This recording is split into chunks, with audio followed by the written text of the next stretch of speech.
Monsieur Misika, c'est quoi pour vous l'innovation?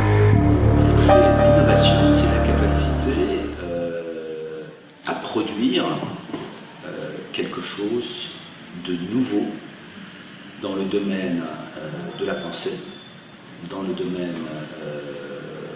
de la production, que ce soit la production d'idées, ou la production de biens, ou la production de services. Et c'est pour ça que c'est extrêmement difficile de donner une définition simple de l'innovation. Parce que l'innovation peut être partout. Ça peut être une innovation d'usage, ça peut être une innovation de prix, ça peut être une innovation de modèle économique, c'est-à-dire une nouvelle façon. Je vais vous donner un exemple, parce que le passé éclaire très bien l'avenir. Qu'est-ce que c'est que la presse écrite? Comment est-ce qu'on a inventé la presse écrite? Bon. Bien, pour inventer la presse écrite, il a fallu passer d'un système dans lequel on vendait très cher un journal à un système où on le vendait très peu cher. Or, les coûts d'impression étaient fixes.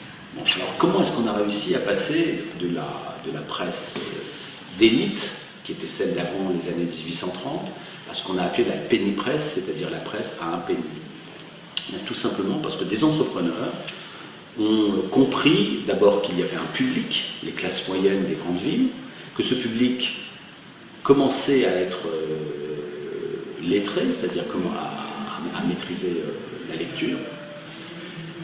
Ensuite de ça, ils ont trouvé un modèle économique qui est un modèle économique extrêmement bricolé. Un journal peut se vendre peu cher parce que vous avez la publicité, parce que vous avez les petites annonces, parce que vous avez l'abonnement et parce que vous avez la vente à la criée, la vente au numéro. Et donc en réalité, c'est un modèle économique sur 4 pieds. D'ailleurs, c'est pour ça que la presse s'effondre en ce moment, c'est que ces pieds disparaissent les uns après les autres, notamment les petites annonces qui ont été absorbées par Internet et qui étaient un pied extrêmement important. Donc vous voyez bien que pour moi, l'innovation, ce n'est pas seulement des idées nouvelles.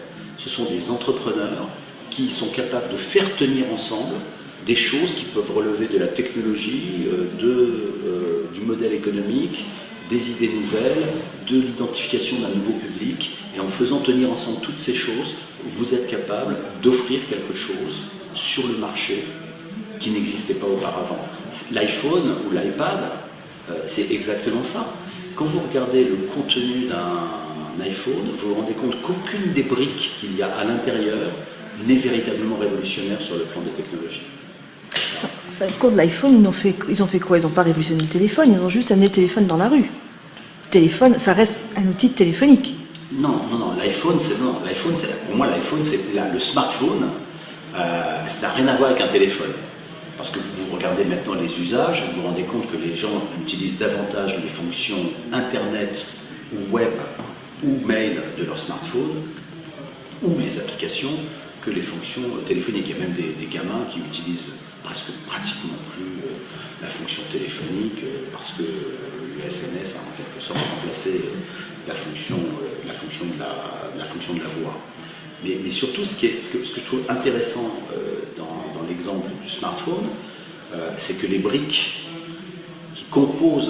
technologiques qui composent l'objet ne sont pas elles-mêmes des innovations de rupture. Et l'innovation de rupture, c'est l'idée d'avoir un outil qui consiste à dire un téléphone, ce n'est plus justement un outil pour parler, mais c'est un outil pour remplacer le micro-ordinateur. C'est comme ça qu'on est passé du smartphone à la tablette. Et donc, vous voyez, l'innovation, c'est quelque chose qui est protéiforme. Et pour finir, j'aurais tendance à dire que l'innovation, fondamentalement, c'est l'innovateur.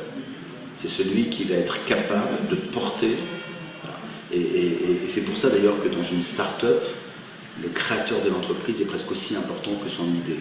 Parce que si jamais c'est un homme ou une femme qui a une vision, l'idée initiale, elle va évoluer dans le temps, mais lui, il est capable, ou elle est capable de porter cette vision jusqu'au bout.